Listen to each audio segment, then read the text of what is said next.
isuma gaafa salleen colataadhaan murna jaarratee murnaan qabsoo Oromoo diigaa turetti arraas gadaa araaraa fa'aa waan isaan itti jiran waan kaleessa irra dhiigaa ture waan isaan diigu jira isuma tanaa jedhe marroon rakkoo qaba bakka itti matanii jira caasaa itti mattee sirreeffattuu jira jireenyaan rakkoo qaba caasaa itti mattee heeraa fi seerarra deemtee waan san sirreeffattuu jira jaarsa tokko jira ammaas ani waa hayyuu illee hin ja'uuni hattuudhan ja'anii inni sunis yoo rakkoon jiraatte gabbihee waan san sirreessuudha hayyuu jechuun nama dogoggora jiru oobsee gattaa'ee hayyoota itti yaammatee rakkoo tana furu nama akka jaarraa kana faadha hayqitii qabsoo Oromoodhaa garaa dachiitiin galu laal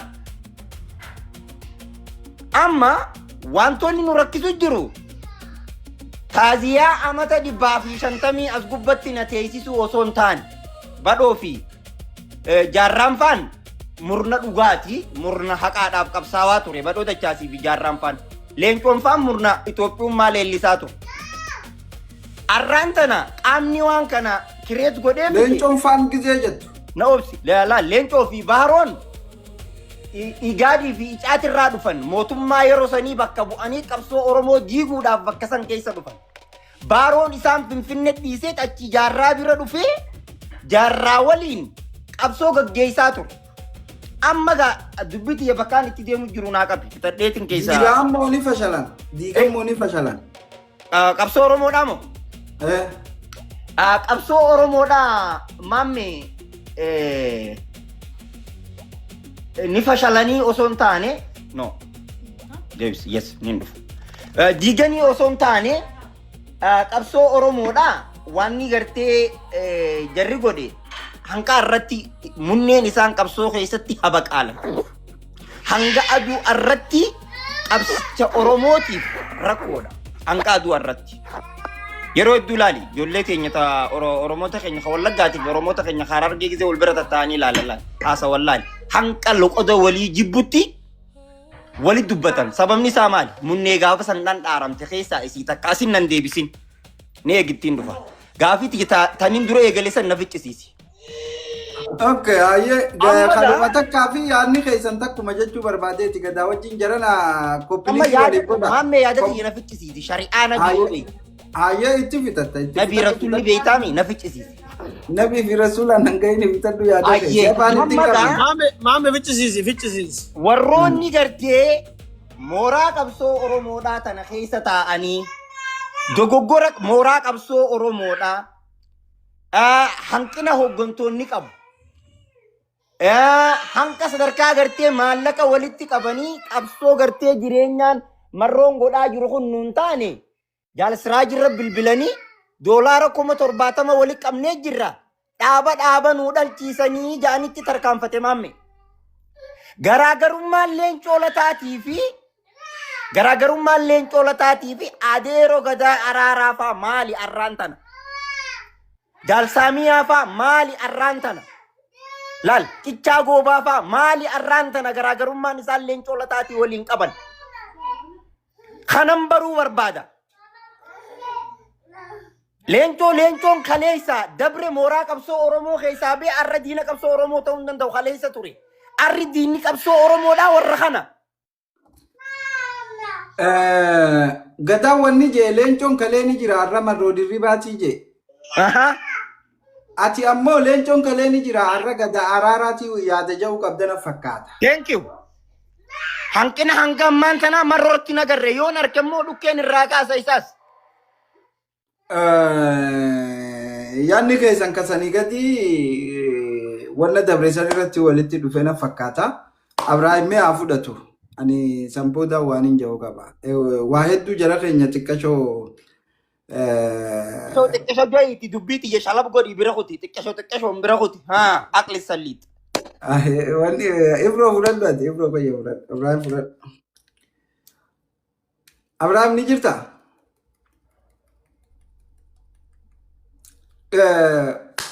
okay tikone egaa laal jara keenya galatooma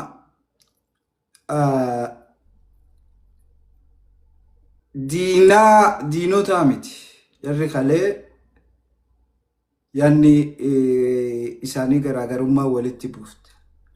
يا دخيل رد بتشاجرني يتكبروت اوكي قدر اوكي ناوستني سي خنيف ديبسا خنيف لك دي بيسال لي صنتيني يا بدواي الرام فتشو جتشو ما في واجا اوكي لين تاتي نغتي سولن ودلس مريدونا ياتشسو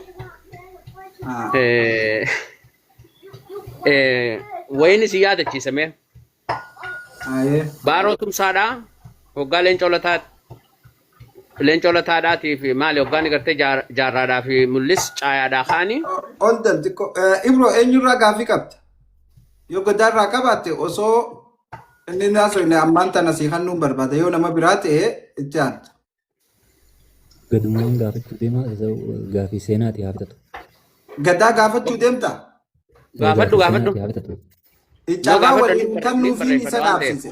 Walumaan ishii deemu. Darban kasaati. Okay. Galatoomaa. Hayyu duree adda bilisummaa Oromoo ka jalqaba warri ABO gizeen da'u gariin Magarsaa Barii jedhee isa seenaa irratti kitaaba irratti gizeen dubbisu kun Jaarraa Abbaa Gadaa jedha. Lamaan kan adda nu baasaa jechuu fedheeti. Okay. Tole. Warri gaaffii isaan dhageenye Haydureen adda bilisummaa Oromoo sagaleen isaa gabbu'aadhaaf hin irra deebi'e. Haydureen adda bilisummaa Oromoo kan duraa jaarraadha moo kun diimaana gooti jaa kun ammoo gartee Magarsaa Barii jaa hamiidha gaaffiin isaati deebisaa kettiin dhufu. Nutis diimaana goo dhageenya inni numaa diimaana goo irraa dhiise. Shaarii ችግር የለም ጎበዝ.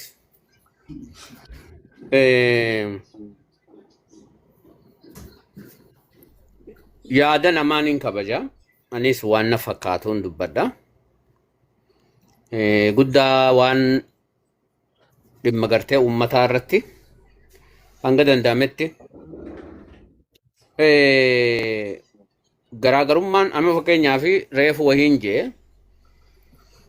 leencoo fi baaroo tumsaa kaleessa shigginyi arraa yookaan ammoo azalaan leencoon mooraa tana keessatti waan tokko waan reefu abbaa muudaa jee I had to agree with him. Osoon hin jaalatin garuu yaadni kiyyaa fi kasaalleen waliin hin deemu. Yaadaan addummaa qabaachuun is very obvious normaalidha. Garuu immoo leencoo fi jaarraa abbaa gadaadhaa hamtu gartee moor gartee waa'ee dhimma qabsoo kana keessatti irra siksii tahee isa juusan. Ilaalchi jaarraatii fi ilaalchi leencoo lataa maali kan jiru sun akkuma jirutti gaafii yeroo biraatiif haanuu ta'u. Qabsoo mooraa qabsoo tana keessatti waa haanduree cubbuu haanduruu irratti milaan gammaatti atakaaroo uumuudhaaf inni sun gartee milkiidhaa akka milkiitti yoo hisaabnee fi yookaan ammoo akka milkiitti yoo fudhannee fi soofaar gaamma isaa turre milkaawee jechuu ni dandeenya. Inni sun akkuma jirutti tahee leencoo lataa bakka kana sirriin na dhageeffadha. Leencoo lataatii fi baaroo tumsaadhaa caayaa jiranii sooreessaa fi mul'is salaataaf biraa kaanii hoggaachi bahanii maal jee jechi nuti iddoon kun nuun hin mallee yookaan ammoo nuti gartee bakka kana jiraachuun keenya yookaan ammoo this is not our place. Kanaafuu mooraan teenya deemnee mooraa iddugala yookaan ammoo Wallagga Lixaa keessatti mooraa banuu qabna. Ilaalcha gartee fakkeenyaa fi reefu anjee habashaa yookaan ammoo gartee surrii naftanyaadhaa coraa yookaan ammoo foon Oromoodhaa nama afaan Oromoo dubbatu. Jechi baaroo yeroo san keessatti badoo dachaasii fi sooressi abbaa gadaa waan godhan kuni nuun ta'u lafa tanatti nuti bakki kun nuun hin mallee. Kanaafuu iddoo jijjiirrachuu akka qabnuu fi mooraa gartee akka naannawa lixaa Wallaggaa keessatti akka ijaarachuu qabani jala muree isa saniif booda namni garasitti ergamees jira. Mee amma wayin isin yaadachiisa yaa waa irraanfachuu jaa waan ta'eef dhiyeenyuma kana ani marroon dirooniin dhaamuu qabaa bakkaan itti jeellee hin qabu. Garummoo marroo fi gareen isaa garee maafiyaa waan ta'eef yakkamoodhaa isa jusanii yaada kiyya akka yaada kiyyaa sanitti fudhadha. Sababni kaleessa burisoo boruu gatii kafaleef waan kaleessa leencoolataadhaa dhaaba kana keessatti handure.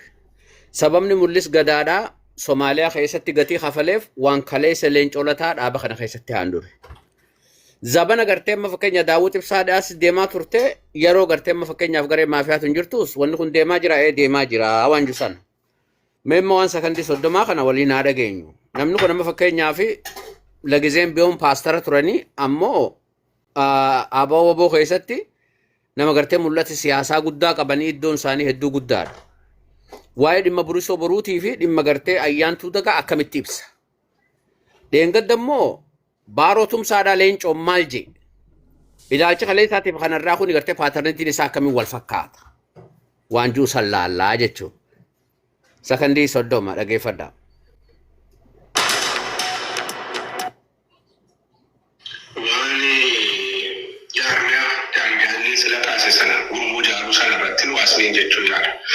Wanti gaafa Stookholmii dhufee jechaaruma kana gaafadhee maalii jedhee naa galuu dide magaalaa Stookholm keessa qaami keenya gurmuun keenya lama tokko baawwaboo Swiidiniidhaa tokko ayyaantuu dagaa baay'inaan akkasiin jedhee daangalle maaliif beekuun ji'oogiraafii eenyu isa akka jiru maali jennaan akkasitti malee ta'uu warra kaanii maaliif akka ta'a wanti kun sirrii miti kaayyoo abaa wajjin jennaan akkasumatti jaarre kana malee gaarii jedhe amma kanaaf kanan adaraa isinii jedhu gaafa gurmuu jaarsani tokko maqaa gosaatiin hinnaan. Okay. Pastor Mujulooni kuni kaayyoo abaa ofaalle isaa je. Mit goota Firafis.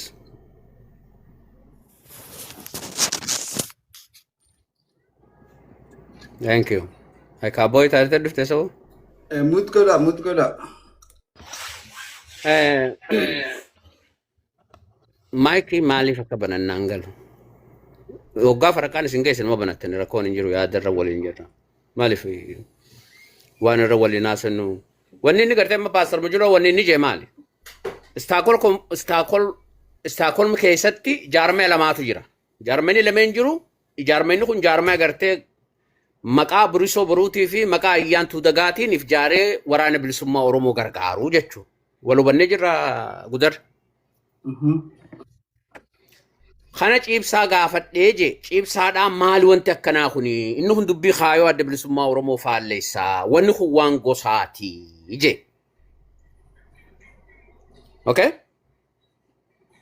Amma jaarmaya maqaan burisoo boruu goota ilma Oromoodhaa yookaan ammoo hayyu duree adda bilisummaa Oromooti.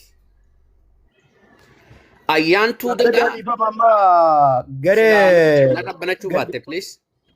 Laa suma gaafachuu barbaade waan biraatti hin dhiifamu. Niin fixee yooni sabboota naasitte qaba. Aanfisa tuqaa. Yaada kiyyanaaf itti aante umara kon qabu yoo gaafii ta'e. Ayyaantuu dagaa nama gartee yeroo duraatiif adda bilisummaa Oromoo keessatti miseensa gumii sabaa adda bilisummaa Oromoo ta'ee filame keessaa nama tokko dubartii keessa. It's the first female been elected to that position.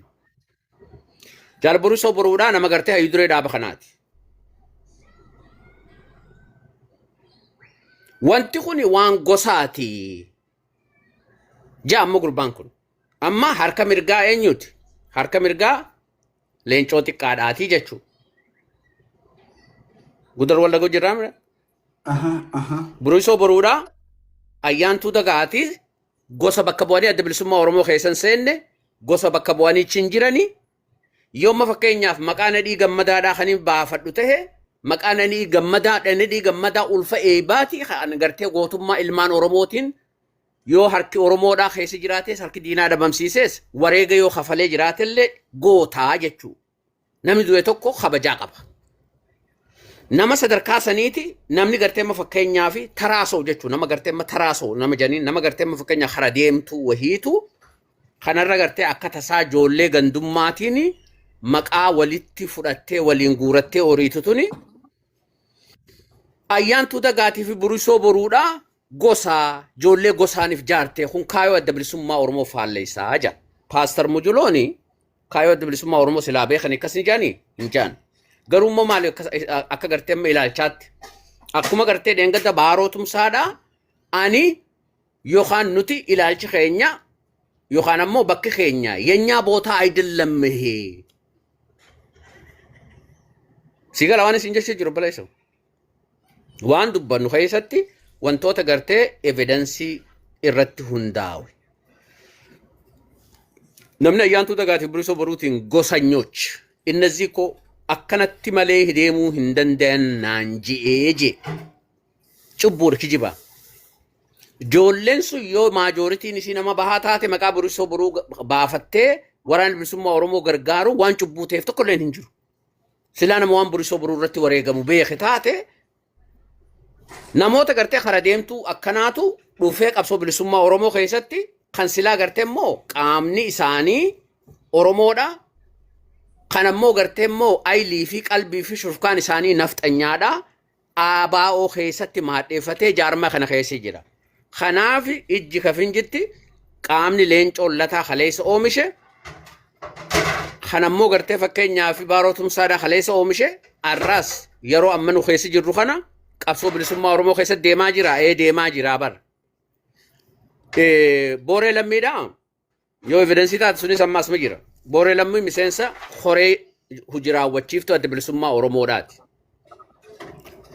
Nama gartee itti gaafatamaa jaarmayaa fi siyaasaa adda bilisummaa Oromooti.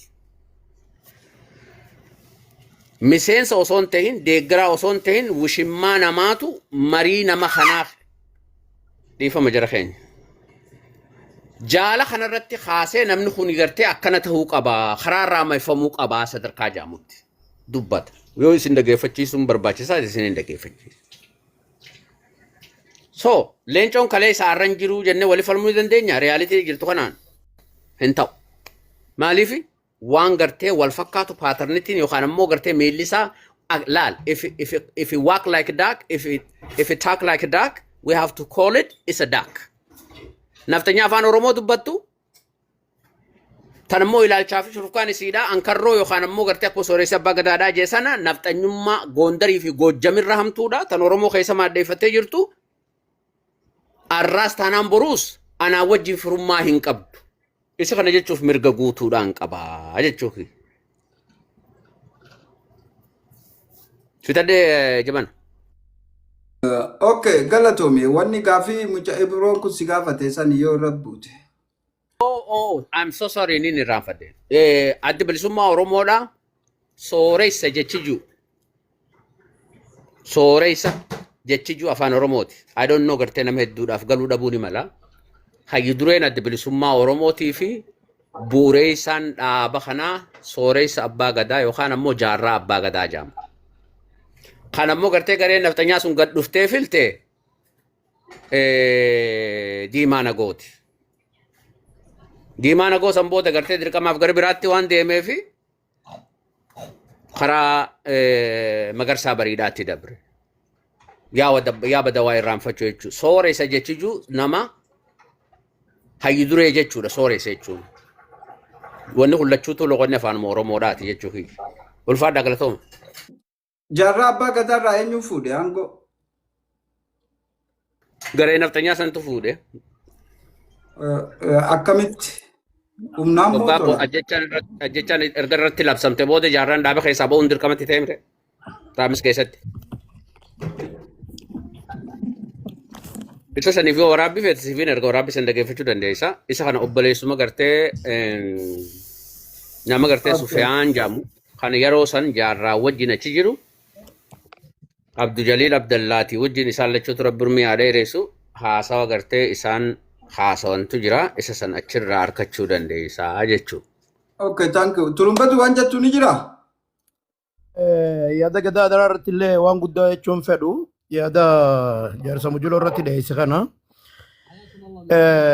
Anamma yaadni Mujuloo Maasar Mujuloo dhiyeesse jiru kana akka yaada nama tokkotti hin fudhaa. Maaliif gadaan amma ni beeka. Godina Asaa keessatti gamta keenya keessatti gurmuu mul'is gadaa jira. gurmuu elemoo qilxoo jira. Miseensota horataniiti dhaaba kana biratti hin dhaabbataadhaa jiranii. Sun yaada nama tokkooti malee waan baay'ee yaada dhaabaati jedhanii kaasan hin qabuu jechuu barbaadeeti. Hin jiru inni akkasii akka dhaabatti. Maaliif nuti hanga ammatti gurmuu mul'is gadaa gamta keenya keessa jirti gurmuudha. Elemoo qilxuudhaatu jira. Leenjisoo diigaa jira. Nadii gammadaatu jira. Maqaa qabsaa'otaatiin gurmuu baafachuun siyaasa dhaaba kanaatti jabeessa malee waan achitti gandummaa dhajuu hin jiru. Kanumaan jechuu barbaade galatoon. Adamni banatte. Gudar baaso. Ayee. Waan ammaan tana adeeroo gadaan banee as gubbatti dhageessise sani kana duraas nu dhageessise maaliif waan kun jaame yaada jaarmayaati moo yaada nama tokkooti jennee gaafillee kaasnee gaafan. Gaafa nuti kaasnee gaafannu kuni akka nama dhuunfatti dubbii gartee wal nyaatinsa as gubbatti hawaasni keenya wal nyaachaa jiru kana gartee waan kanaa wajjin xiqqishoo waa irratti akkannuu yaalame kara jaarsaati. Dubbiin tuni dubbiin amma inni asirratti bane kuni burisoo boruudhaatiin amma gareen gartee biyya arabaa tana keessa galii guddaa waraana bilisummaa Oromooti ijoolleen galchitu maqaa gootota gartee jaallan wareegamaniin kan qaban biyya alaa tana keessaas garee takkaatu jira ta nama 79 jalaa qabdu garee jajjabduu. Qabsaa'ota warreen maqaa qabsaa'ota ganamaatiin maqaan san moggaafamee deemaa jira. Hanqa arraan tanaa akka jaarmayattis waan inni dubbatame hin jiru. Kallattii saniin bakka san waan isaan dhaqqabaa jira. Sagaleen amma gadaan faan as gubbatti dhayeessan tuni warra har'a qabsaa'ota mooraa qabsoo Oromoo keessa jiru waraana bilisummaa Oromoo kanaan naftanyaadhaan jechisiisaa naa qabadhu bakka tana taakka lama. Maallaqa doolaara 70,000 walitti qabanii asii dirreerra bilbilanii dhaabni bilisummaa dhalaami mamme. Dhaaba nuu dhalchiisaadhaa warri kaleessa dhaaba dhalchiisuu bare. Dhaaba nuu dhalchiisaa jenni ijoollee deengadda dhufte sanatti asii bilbilan. Gareen tuni garee adeeroo gadaa araaraa fa'aadha. Namni waan kana godhe jaarsa keenya ammaan tana reefu maqaa dheessan eenyu faadha cichaa goobaatii fi gurbaa tokko faadha. Lakkii maallaqa keessan yoo dandeessan uummatarraa guurtanii galii qabsoo Oromoo godha. Maallaqa kana caalaa tokkummaa keessaniin nu barbaachisa. Maallaqa keessan dhiifadhaa isin nu tokkoomaadhaa dhaamsa dirreerraa jee sagaleedhaan waraabamee lafa jira. Sigalee? Namni tokko Beenu dhageessif taatee keenya leegi adeeroo gadaa. Ani amma mana obboleettii kiyyaatiin jira. Sagaleen hin qaba. Mana obboleettii kiyyaatiin. guyyaatti nu qabdaree nama 63 mana kana keessa jira. Sin dhageessisa akka gaariitti tolchee. Akka gaariitti. Kan biraa rakkoon mooraa qabsoo mee rakkoon amma gadaan fide tunis rakkoodha jennee haa fudhannu mamme. Dhaabni tokko afooshaadhaa miti iddiriidhaa miti. Si galaa? Ulaagaa heeraa fi seeraa qaba. Horee naamusaa qaba. Horee giddugala horee jiraawwachiiftuu dhaabaatii jira. Xalayaa 90 way barreeffannee jee adeeroo gadaan. Deebisaa nama nuu kan nu dhabnee jee. Zumii walit dhufneetiin bakka san keessa taa'ee yaada san kaaseen. Yeroo miseensonni biyya alaa wal dhabee xalayaa 90 way isini barreessu. Maaliif deebisaa kannuu diddanii fi rakkoo isaan gidduutti uumamte san maaliif laaluu diddanii jennee gaafannaan mee xalauma san keessaa haftee takka yoo qabaatan fidaa jee'inii jenna. Agartee? Namni yoo jireenyaa hajibbu taate lafaa ka'ee mooraa qabsoo Oromoo guututti itti duula. Amma dileen coolataa diina kaleeti arra mooraa qabsoo Oromoo keessa hin jiru bilisiginnaadha. Mootummaadhaa nuti bilisiginnaa qawweedhaa wal dhahu jira. Ammaan tana diinni guddaan obboleeyyan leencoo lataadhaa garee tanaa jechuudha. Garee taaksii foorsii mormitoota jireenyaadhaa jibbitoota qabsoo Oromoodhaa warra kana warra kun eenyu faadha. Adeeroo kiyya gadaa araaraa faadha. Qalee qabsoo na barsiise na dura qabsaa'e na ol qabsaa'e qabsoo isarraa hin bale arrammoo mooraa qabsoo Oromoo benziila irra rapee gubaa jira. Leencoo lataa lammaffaati jechuudha. Isaaf ciccaa goobaa. Leencoo lataa lammaffaati. Dogoggora jara kanaa yoo fidan marroo qabsoon Oromoodhaa miraaza haadha isaatii miti. Dogoggora isaa takka ragaa quubsaadhaa wajji yoo na fidan akkumaan arra gadaadhaan jiru kanaan marroodhaan jaammaasan. Joollee dirree jirtu jaal abdii fa'aa as fudhatanii jaal sabaa ifaa gartee joollee hara gartee jiddugalaa fi arsii keessa sochootu tan as fudhatanii ololli isaan as gubbatti oofaa turan. Joollee asirraa itti gabbu'anii itti bilbilaan joolleen gattatteessee korarraa godhattee namoota biyya alaatirraa akkana godhaa jiru akkana namaan godhaa hatta hanga jaalambisatti illee irratti deemanii mooraa qabsoo Oromoo facaasuudhaaf galgalaa ganama dalagu jiran warreen kun. Leencoon kalee akkas nu godhe arra isaantu mooraa qabsoo Oromoo jaalsaamiyaan faan garee sanyii faa marroodhaa wajji walafaan keessee Abiyyi Ahmadi galchite. Laal jaalsaamiyaan faan waraana mancaatu lamaati malee waraana bilisummaa Oromootii miti guyyaa san booda yaa'iin kan lafaa kaati. Arraas santu godhamu jira. Okay. Marroon nama tokko jireenyaan nama tokko.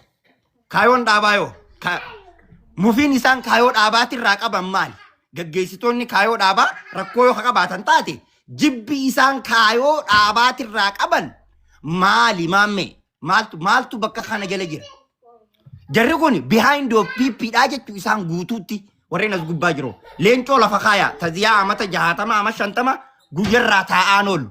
Amma namni taziyaa na teessisu jiru adeera xiyyafaadha. Warraanan qabsoo irraa bare. Akkasi. Okay, galatoma.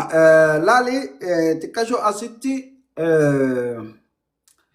Adam isinis diinni keessan mootummaa qawwee itti kaastanii. Diinni maammee ija banaa faalleen kan itti qabsaa'aa jiranis mootummaa ammaan tan yeroo ammaa hawaasa Oromoo akka malee dararaatii fi rakkisaa jirudha. Mootummaa amma reefka gaaraa fuudhee daa'imaan sodaachisuudha. Magaalaa fidee diinni keenyaas kana. Diinni gadaa araaraa faalleen kana hanqan beekutti gadaa faani PPT singalchu. Rakkoo immoo qabsoo irraa qabaachuu malan. Hoggana irraa qabaachuu malan. Naannaa miti isaan mormitoota jireenyaati. Hoggana irraa qabaachuu malan.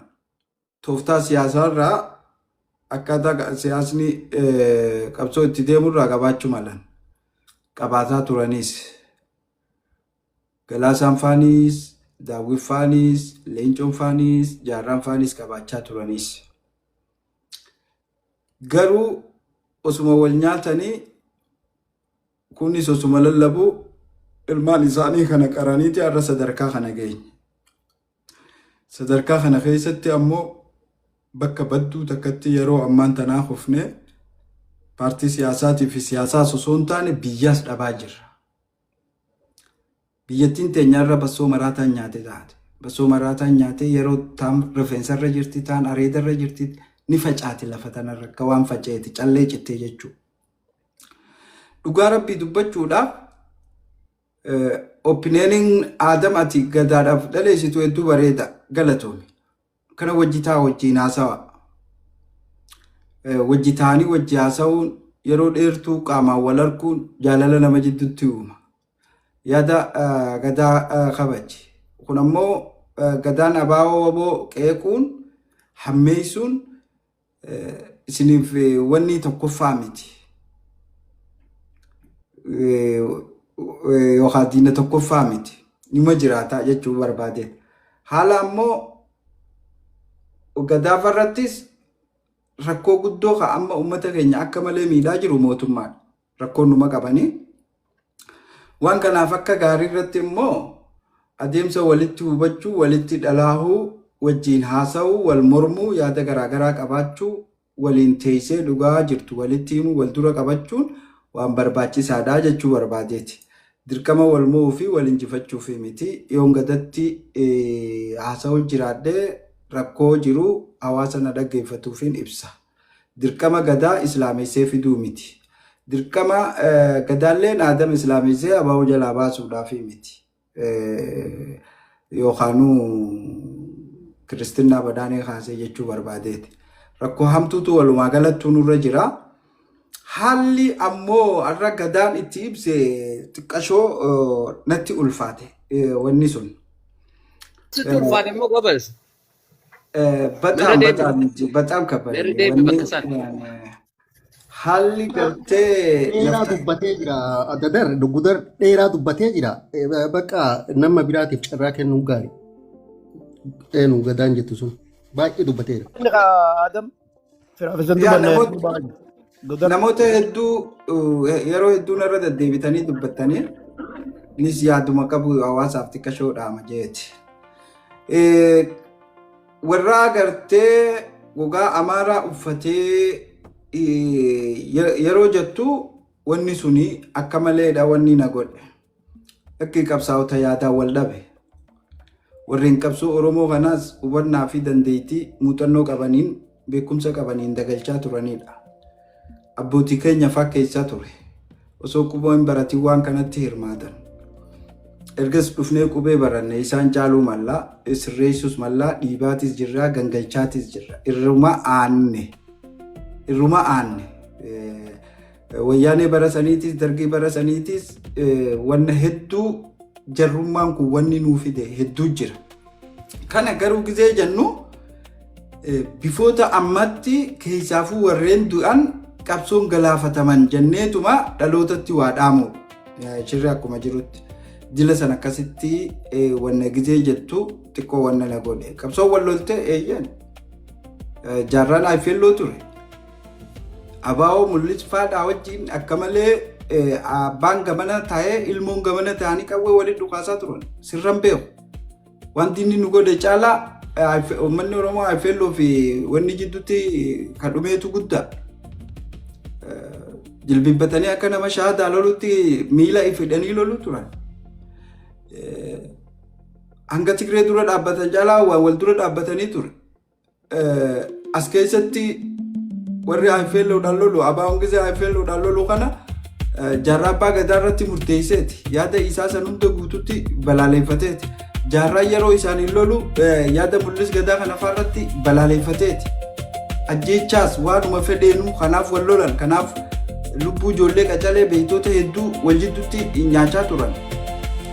Kun ammoo hunda gangalatanii isaan san uummata jajjabaadha. Haala kana hunda fiiksi godhanii har'a bakka irra jiru kanaan dhugaanii dhaloota kana Oromummaa garaasisanii